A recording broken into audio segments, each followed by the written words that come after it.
Bible in one hand and a paper in the other hand. So as I was preparing for that, the Lord spoke to me on this text from the book of Daniel, the 4th chapter, I believe, and the 27th verse. It's Daniel speaking to the king, who was the head of the most powerful empire at that time. King Nebuchadnezzar, please accept my advice. Stop sinning, do what is right, break from your wicked paths, and be merciful to the poor.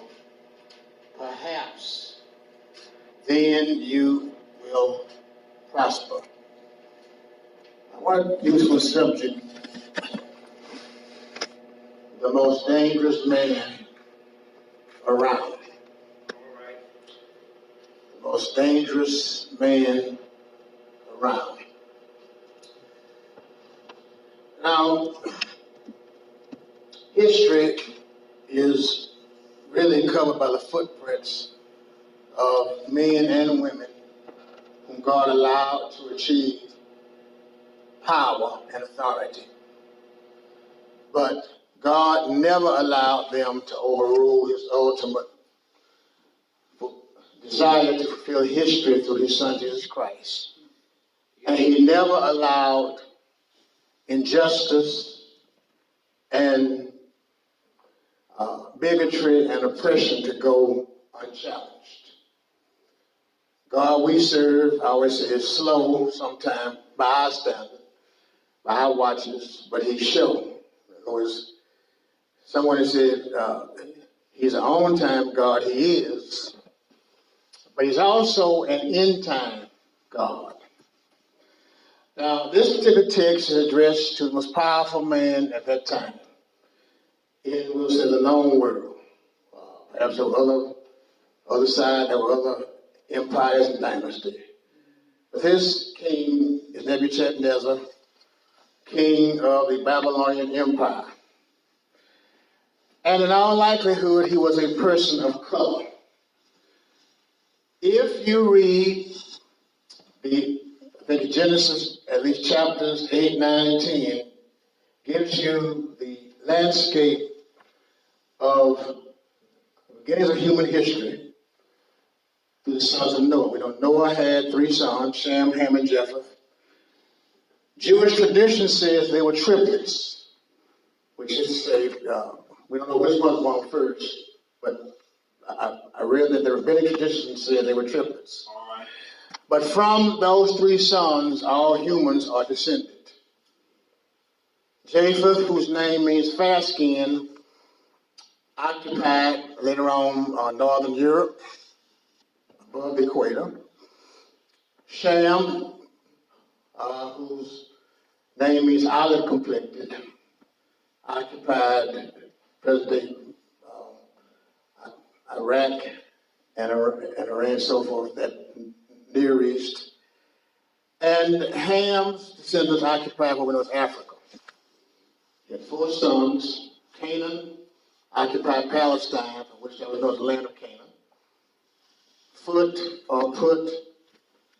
occupies North Africa, where Libya, Cyrene comes from that area. Cush, or Ethiopia, Southeast Africa, and Mizraim, Egypt. So, from this, if you look at the descendants, you will see those empires were actually started by persons of color. I mean, you still in the movies, blue-eyed, blonde, straight-haired was not how it is.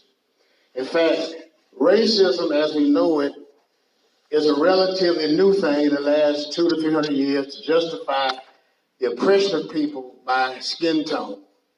That was to justify slavery and oppression of Africans and Native Americans. When you read Scripture, it really divides for people into 2 camps, Jews and Gentiles, or non-Jews. And always deal with your ancestry, never your skin color.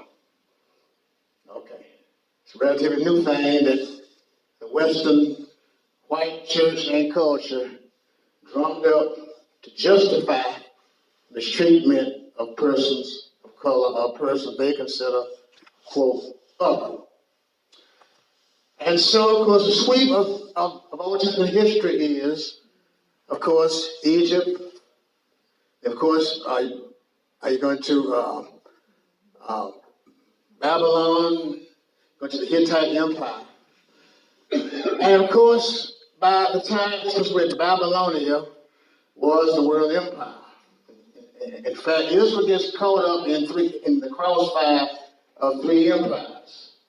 Syria, which is present-day Turkey, and they were also brothers. It started Nineveh. Egypt, again by brothers, colored folks, and Babylon. But Babylon, God allows Babylon to rise to the occasion as a tool of judgment on his people, as well as a piece on the chessboard of time that's ultimately fulfilled in his Son, Jesus Christ. Now, Nebuchadnezzar, of course, was a military genius. He laid siege of warfare, laid siege to the city. First place, laid siege. He takes out what we call the cream of the Jewish crop, namely Daniel and the other three who are known as Shadrach, Meshach, and Abednego, who are taught in Babylon University, learning customs and philosophy and so forth. And then, of course, he goes back and lays waste to the city of Jerusalem, destroys Solomon's temple, and carries them into exile, which the prophet Jeremiah said would happen for 70 years. But in the exile, Jewish culture begins to take on a type of flavor that we see the beginnings of what would end up being first century Judaism by the time of Christ. The synagogue got started in Babylon because there was no temple to go to. You could not go. And indeed, there was no temple to go to. And then, of course, we also recall the codification or the formal organization structure of what is known as the Old Testament. Those books were codified as we know them today. But, like any world ruler, Nebuchadnezzar gets besides himself. He's king, which there was no what we call constitutional monarchy. There was no parliament, no Congress to put him in check. So he could rule by what he said. And known, of course, as most dictators couldn't get his way, he'd have tantrums and want to just wipe folk out. For example, you read that he has a dream of an idol that is made of different metals, gold, silver, brass, and iron, and the feet of iron and clay. And it's destroyed by this rock that becomes a mountain that fills the whole earth, which shows the sweep of history from his time to the second coming of Jesus. He's the head of gold, and Greece is, the Medes and the Persians, silver. Greece is brass, and the iron is Rome. Two legs because the Roman Empire eventually splits in half. And by the time there are weak and strong countries, iron and clay, it disintegrates, until the rock shows the stone, not made of hands, destroys it. It becomes a mountain that sets up the empire, his kingdom. When he could not recall that dream, he summons his advisors, magicians, soothsayers, to interpret the dream. Now, to show you what sometimes in power do, will blame other folk for their problems. You see that again. He wanted the people to tell him the dream. Listen, how can we tell you a dream what it means? We don't know what it is. Okay? But Daniel and his Jewish brethren ask for time and go into prayer. And God is there, you have the dream, and gives you the interpretation thereof. Now, what happens to Nebuchadnezzar? Again, he seeks to build and mold that kingdom into his version of reality.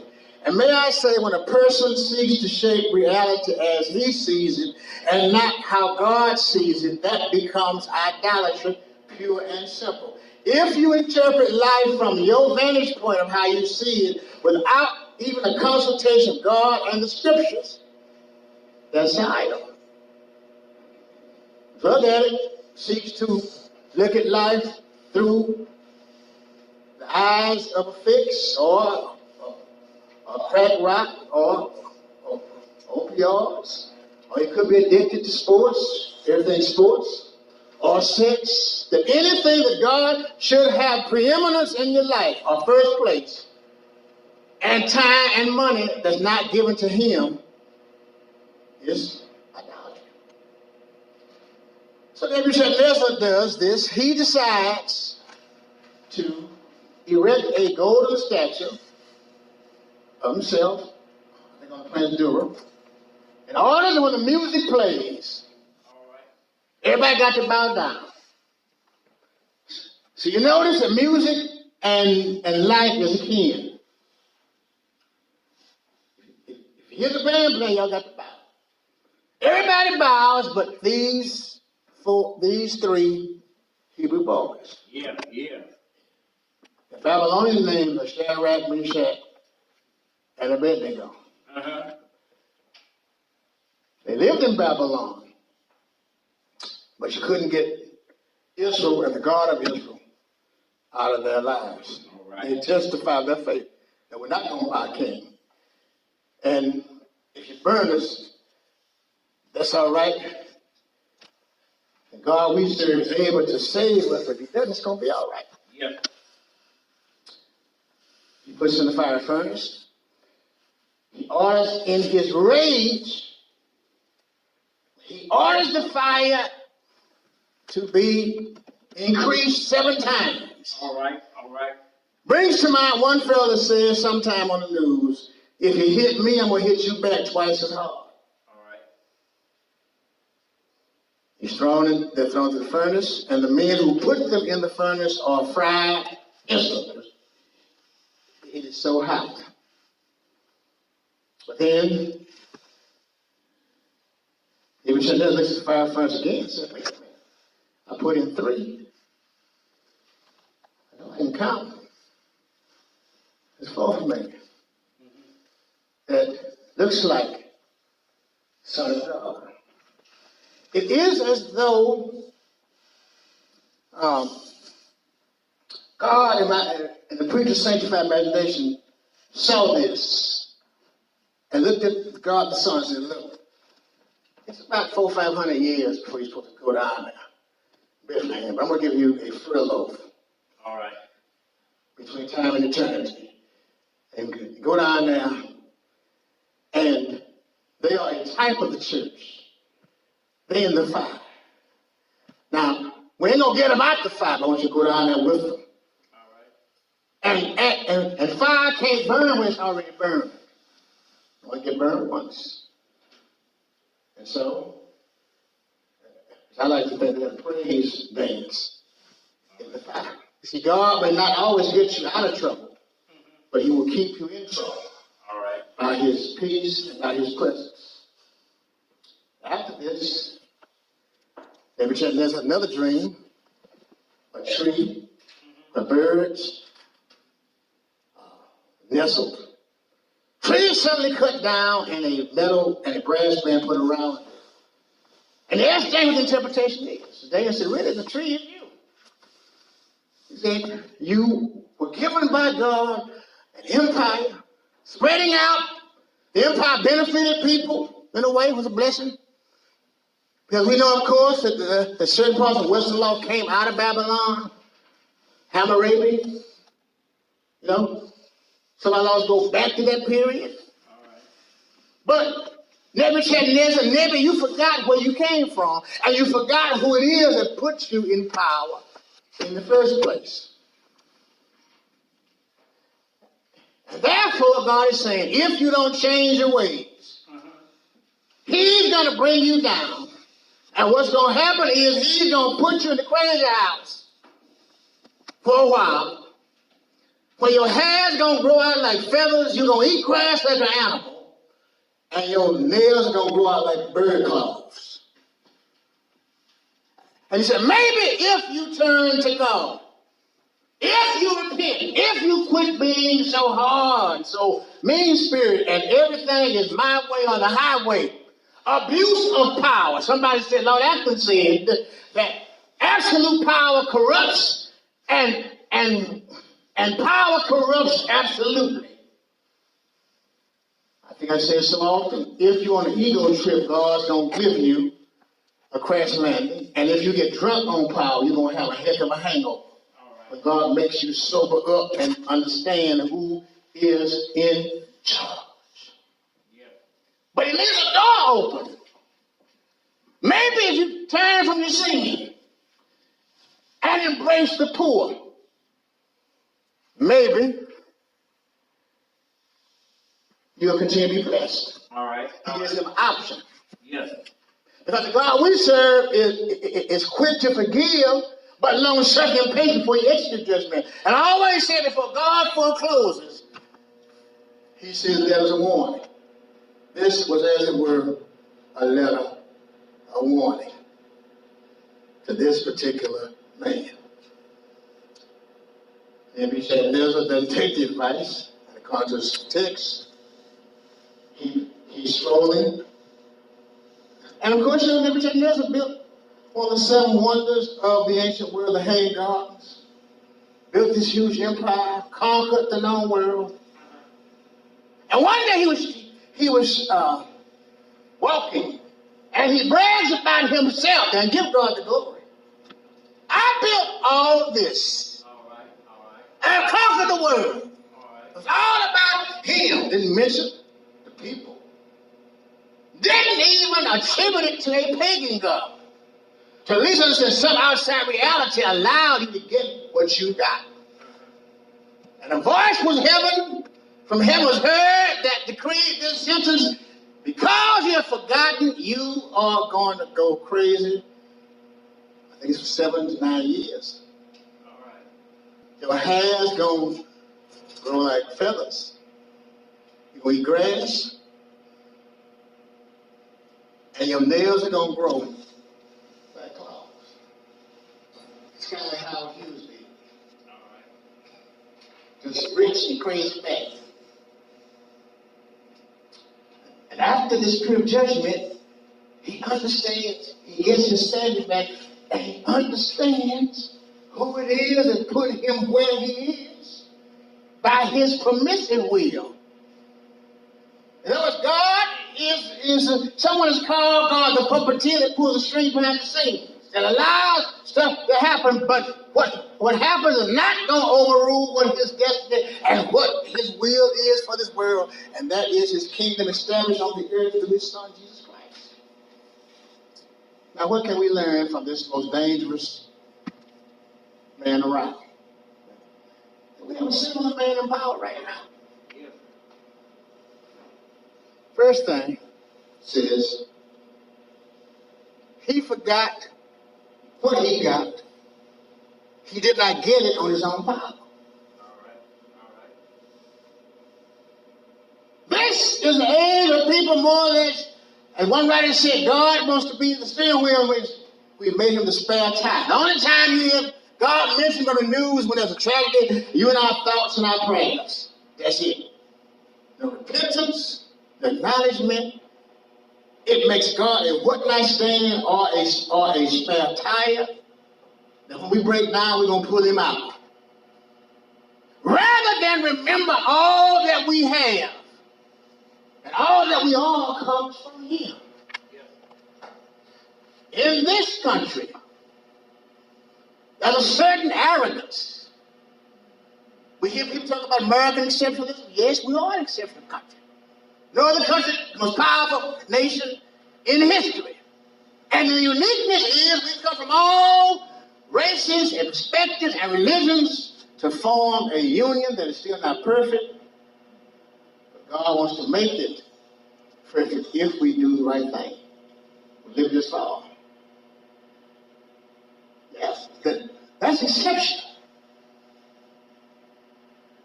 But, as I said Wednesday in a meeting on race, God does not make exceptions when it comes to his laws. And neither does the law of history. Americans sometimes I would say, oh, the Russians are terrible. The Chinese are terrible. The Germans were terrible in World War II. There were the killing fields in Southeast Asia. It was. But I said, but God's time for America to worship. She's got to pay for some stuff she's done to people of color and to oppression. He's not going to exempt us from the laws of God or the laws of history, because no civilization has ever lasted with an entrenched underclass. God judges it, and history frowns on it. It'll fail, because the very prophets that we sometimes neglect said to them, you can't get away with not only bedroom sin, who's sleeping who, but you got to do boardroom sin. Don't get away with that. Greece, Rome, even the South, with the United States, rather, almost committed suicide over slavery because we did not understand that. And Lincoln said the Civil War was judgment on slavery. The woman who wrote the American Republic said the same thing. They looked at reality through the forensics of faith. And French Revolution, same thing, happened to France. And the Russian Revolution, the same happened. The revolution just didn't happen overnight. The policies of Louis XV and XVI broke France from getting in wars that were senseless, building an opulent lifestyle in Versailles while folk were starving, couldn't even have a loaf of bread. And the guillotine ran red with blood. And I don't think Washington gets it, because folk got picket signs now, but if you ain't careful, they'll be out there with guns and knives to bring this stuff down, because you can't take away from people hope and fairness without any consequences.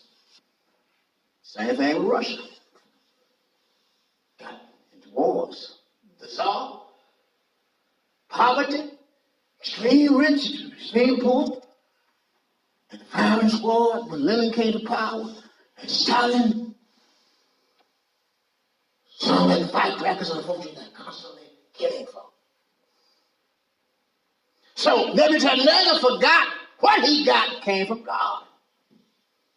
We sometimes think what we got in America came just like what we call Yankee. And you know, no, it came from God. He allowed that. If you look at the American Revolution, a whole lot of stuff. Fall came, storms came at the right time, so Washington could win certain battles. Fall covered them so they could escape from New York. Hurricane showed up in Yorktown to block the British in. Fog. The Brown Washington got a hurricane, tornado, that really took Cassie's British Army. So you can't count out the God factor. All right. You got to look for him, but he's there. Yes. Second thing, his view of reality was himself. He brags when we read this text. I built this. I did this. All right. His view of reality was himself, and he tried to impose reality on his people by building an idol to himself. Yes. So in other words, he had what I call fake news. The fake news was, I'm in charge, and you're going to yield to me. That's what you got going on now. And ain't no, and when you said fake news, that's really a sophisticated way of lying. Because some truths are immutable. I don't care who you are and where you are, it's still the same. 2 plus 2 is what? It's that way over here. H2O is what? Water. It's the same. The law of gravity is the same in America like it's Africa or Europe or Asia. You jump off a building with no way of, of support, you're going to kill yourself. And if it's that way in the physical order, then surely there are some truths God has immutable in the spiritual order. For example, you reap what you sow. You ain't going to sow corn and get peas. Or peaches and get pecans. In other words, like somebody said, is an echo. What you send out is going to come back. You may not see it then, but that's all that you see coming up again. So he used reality to define himself. And we got that right now. News is what he says it is, and not what it truly is. So therefore, when if he doesn't like it, he says, it's fake news. No, it ain't. Jesus says, you shall know the truth, and the truth shall set you free. You can't suppress truth. Truth, first the earth gonna rise again. If you throw down truth, it's gonna bounce right back. And the harder you hit truth, the higher it's gonna go. You can't define reality by yourself or what you say it is. That's really the culture that produced what we got was men embraced for the last decades what's known as relativism. Said ain't no right or wrong, is what I say it is. And eventually what a culture will produce somebody that's going to epitomize that culture being. And I see 2 things in this. You know, we talk about relativism. Well, Trump is a relativist. Right is what I say it is. I don't care about what you say or what the law says, what I say it is. No, it ain't. Or Paul says lovers of themselves and not of God. In the Greek, that verse, lovers of self, means kiss yourself. Really, folks are basically selfish. They kiss themselves. Yes, you should be. Love yourself. But not to the point where you step over the selves. You sometimes hear this mess about a social gospel. The gospel is social because God transforms us and redeems us. He sends us back to reconcile. One, to tell folks about reconciliation is possible through Him, but also to reconcile to each other. So the gospel is social. Change the person and the back. 3, his agenda that gripped him so strongly destroyed other folk in the process. When you look at Nebuchadnezzar's life, folk who put those 3 Hebrew boys in the fiery furnace got burned themselves. When you see those who helped this man get in power are really destroying themselves because he's undoing all the stuff that's going to benefit them, and he does not care. He doesn't care. And still, folks, well, he's all right, but he's undoing mad at one man because one man joked on him, and it's like a passion to undo what this man has done, his predecessor has done, to the point he does not mind hurting folk who put him in office.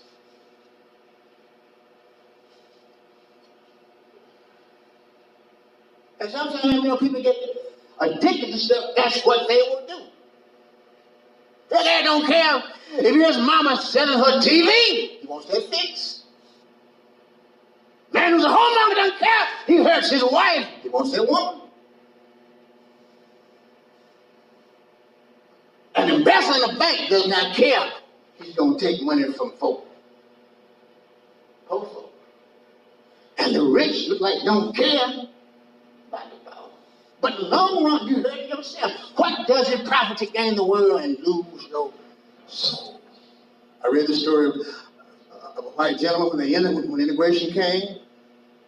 Some of his white clients wanted him to put up a sheet or a folding door to block out black folk. He said, why you don't do that?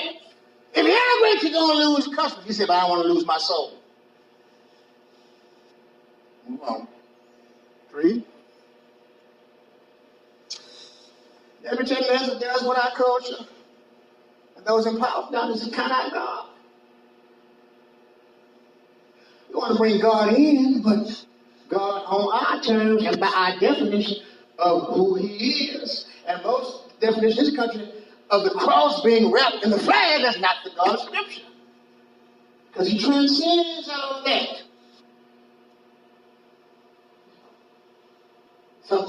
Somebody said the question is not on are we on God's side or are we on His side? You know? And sometimes in our culture we count out the God factor. That's really what they did in the first century. Jesus, they counted out the poor and the needy.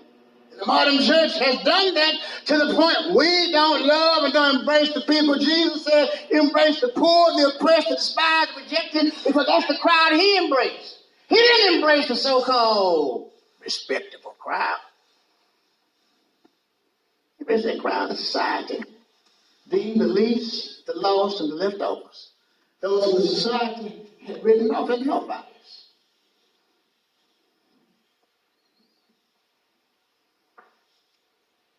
And as I hurry on, and before God forecloses, or before He deals with getting that debt paid, He's going to send you a letter of warning, or letters of warning. You ever had a bill you didn't pay? Send you a note. First, they'll see another bill past due. If you don't pay it, they'll see a couple of letters saying, if you don't do this, we're going to foreclose, we're going to take you to court. And before you know it, your lights off, gas off, or they put you in a collection agency, or you get a letter from his mortgage, they're going to foreclose. Yeah. Put your head warning, phone calls. Mm-hmm. The prophet gave Nebuchadnezzar a warning. Yes. He said, look, you forgot who you are and who He is. But if you turn from your wicked way, if you tear down your idols and acknowledge that He is a true living God, and if you express that change in life, how you live and treat the poor, then just maybe God might. He didn't say He will. He said perhaps you'll continue to prosper. It was up to Him not to count out the God factor. It's the poor, the needy, the innocent. How a country, and I'm pro-life, can walk against abortion, and they're going to do this weekend. But then you won't panic when you got a program that's going to leave 9 million children without health care, especially when there is flu epidemic. Why not deal with life in the womb as well as life outside the womb, which is how God sees that. He sees us in the womb because He has a purpose for us. But He doesn't want us to have a quiet life outside the womb for His purpose and for His glory. Let me run to a close.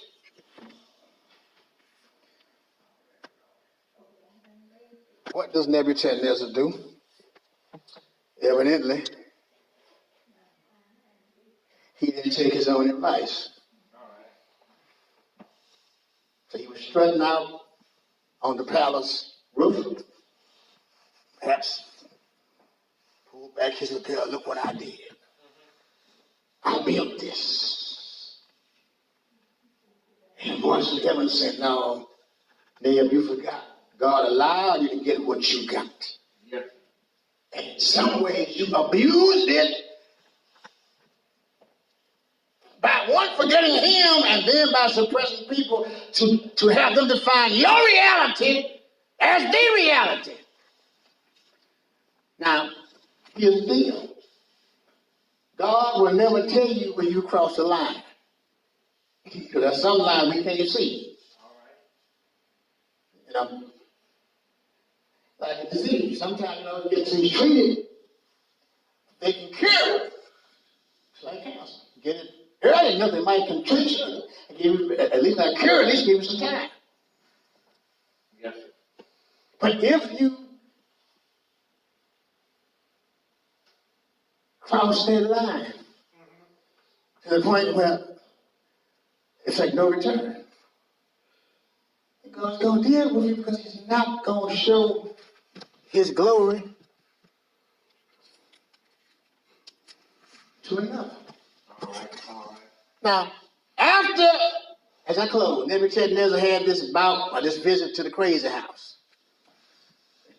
Mm-hmm. He acknowledged who God is. If you remember a guy named Charles Colson, one of Nixon's hatchet men, he said when he went to jail, he found out his jails could lock him in long enough for somebody to come in there that couldn't be locked out. That's why he was confronted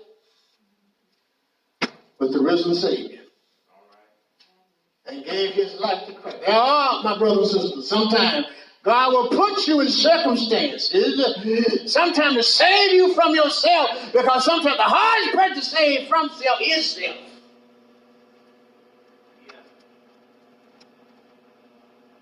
Think about this. You have to hit rock bottom so you can find out who the rock is. All right. To bring you to your senses, otherwise you'll be destroyed. That's why mama whooped you and daddy whooped you to really help you from going off the deep cliff, because we have a propensity a bent toward wrong and teach us right and wrong. We got to whip it. And I remember when I put my son in the whole class, I said, ma'am, I'm doing my job, so you can do your job teaching at the same time. I'm going to do my job so the cops, at least on that, ain't got no job. All right. All right. My kids thank me. All right. So Nebuchadnezzar went to the crazy house. But when he dealt with his own insanity and the why, he came back and gave God the glory. All right. All right. He found out who's really in charge. When you read his testimony, it says, though he was saying that I am a king. But I want to tell you about the king. All right. All right. He says his kingdom is everlasting to everlasting. And he says he does what he pleases. Yes. You see, my brothers and sisters, there is the danger of this so-called prosperity gospel. All right. All right. That naming and claiming, or I can speak stuff into existence, that's nonsense. All right. Because God is going to do what he pleases. Because you see, prayer is not a requisition. Prayer where you just bring it in for God's approval, and it is a petition. And you know, God may say yes, no, or wait. But there are a whole lot of times when God said no.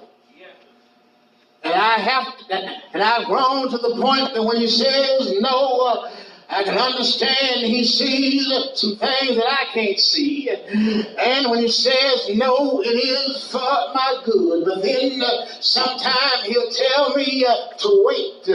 And you know, sometimes if you want a blessing, you got to wait, folks. You see, the problem is the microwave ovens, you can cook stuff too fast. But before microwaves, remember, Mama would put stuff on the stove and you would smell what's cooking. But if you waited, you had a good meal, you had some good baked chicken, you had to wait, come on, church, for the macaroni and cheese to get done, and you waited until the chicken or the roast beef or the ham was thoroughly cooked, and you waited until the cakes got baked. You see, sometimes God is getting you ready for the blessing, or you are the blessing ready for you. You see, sometimes, beloved, that's why you can't hasten into matters of finance, and you can't hasten in matters of romance. Sometimes you got to sit back and put it out before the Lord and give him a chance to fix it. That's why before you run to the altar and say, I do, you better fall on your knees at your personal altar and say, is this the one that you've chosen? You see, beloved, we got to realize that God invented romance. He invented love between man and woman. He invented sex, but he wants us to live it according to his law, and he will bless it, because I'm a witness. If you do what he says, he's guaranteed it, because he says not one jot or tittle will pass away on the earth, will pass away before even the smallest detail is not fulfilled. Well, I got to close now, but Nebuchadnezzar understood that when God put him down, you see, God is merciful. He could have put him in the crazy house for the rest of his life. He could have sentenced him for the way he treated folk as criminally insane.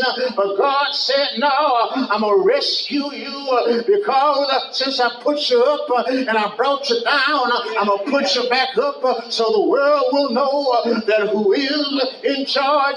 You see, beloveds, I often say as I close that nature is God's megaphone. When God can't get our attention, when the church gets silent and gets laryngitis, he will raise up Mother Nature. Just look at the strange weather of the United States. You got fire on one coast and cold and water on the east coast. Look like God is trying to tell you that I'm in charge of this baby, and at the name of Jesus, every knee is going to bow and every tongue is going to confess. Well, I guess you know who is by definition.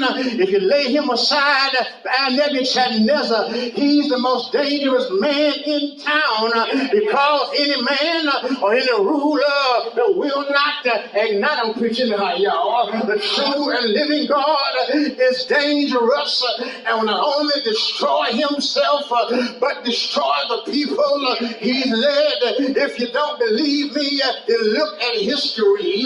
Napoleon strutted across Europe, yes, as the emperor, but the cost was heavy on the French people, because a whole lot of troops died in the Russian winter, and Hitler did the same thing.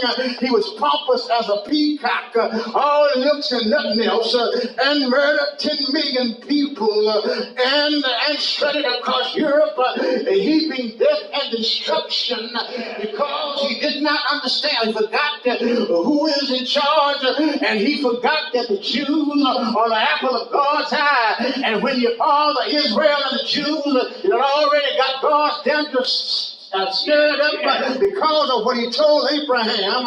I will bless them that bless you. I will curse them that curse you. Well, beloveds, when you look at the George Wallace and that crowd and that mentality, it didn't help the South. It hurt the South, because I have to ask, what has racist conservatism gotten the South? I tell you what it's got us.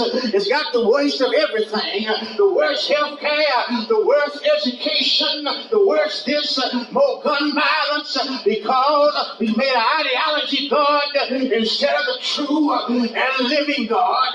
Well, I got the clothes now. I don't have to clothes a couple times. I feel good now. You see, beloveds, the only way to interpret history is to look at Jesus, because he is the beginning and the centerpiece and the consummation. Paul said everything was made for him and by him. You see, he started this baby and he's going to finish this baby, because I heard him say that every knee is going to bow and every tongue is going to confess that Jesus Christ is Lord indeed. Well, beloveds, he's in charge of history, because one Friday they stretched him high and they hung him wide. He died until the earth reeled and rocked like a drunken man. He died until the saints sat up in their graves. He died until the soldier of the cross said, surely, surely this was the Son of God. He died, but he descended into hell and knocked the hell out of hell. And I can see Satan get weak in the knees and say, I think I've seen you before. Jesus said, you have. He said, you saw me when I put you out of heaven, when you rebelled against us. God the Father, God the Son, and God the Holy Ghost. You saw me when you questioned Job's faith. You saw me in the wilderness when I told you that man lives not by bread alone, but by every word that comes out the mouth of God. You saw me, but you didn't really know who I was. You see, I am the second Adam. I come back to get the crown that Adam dropped and the scepter that fell out of his hand when you tricked him into disobeying me. And I'm going to tell you what, I'm going to ramshackle the grave. I'm going to hijack death. You see, my brothers and sisters, he said, I got the keys of death, hell, and the grave in my hip pocket. I can see him looking at death, and he didn't flinch. He said, death, give me your best shot. Death, hasta la vista, baby. Go ahead, death. I'm going to die, but death, I'm going to tell you who I am. I'm the first and the last. I'm Alpha and Omega. I'm the bright morning star. Go ahead, death. I'm going to die, but early Sunday morning. You got it? Oh, Papa. Yes, sir. Yes, sir. So God can handle Yes, sir. Yes, sir. the most dangerous Yes, sir. man in town. Yes, sir. Yes, sir. Most dangerous man around. Yes, sir. Yes, sir. Yes, sir. I say that because Psalm says when men fly, what does God do? He laughs at them. All right. All right. Yes, sir. He said he laughs at them. Yes, sir. He said he's at the last laugh. Uh-huh. Last word. Yes, sir. Confession